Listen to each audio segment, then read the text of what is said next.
নমস্কার। আজ সন্ধ্যে রেডি করে নিলাম ফুচকা। তো ফুচকা ভালোবাসে না এমন কাউকে তো আমার মনে হয় খুঁজেই পাওয়া যাবে না। তো প্রথমে 4টে আলুকে আমি প্রেসার কুকারে নিয়ে 3টে সিটি দিয়ে সেদ্ধ করে নিলাম।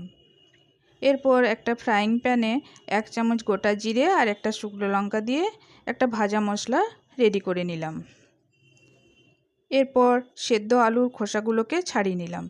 আলুটাকে ম্যাশ করে তাতে দিলাম সেদ্ধ ছোলা, ভেজানো ছোলা, দিলাম স্বাদ মতো নুন, পেঁয়াজ কুচি, লঙ্কা কুচি, দিলাম 2 চামচ মতো ঝুরি ভাজা আর দিলাম ভাজা মশলা যেটা একটু আগে রেডি করলাম সেটা 1 চামচ।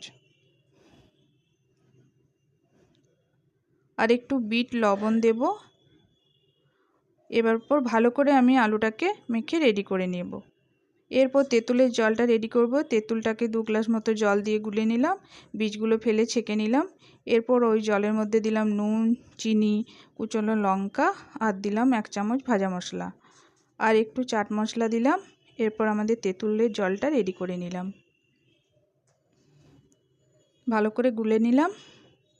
এরপর বাজারে এমন একটা ছোট্ট ফুচকা প্যাকেট দেখতে পেয়ে আমি তো ভীষণই খুশি হয়েছিলাম। সেই খুশিতে আজ বানিয়ে নিলাম ফুচকা।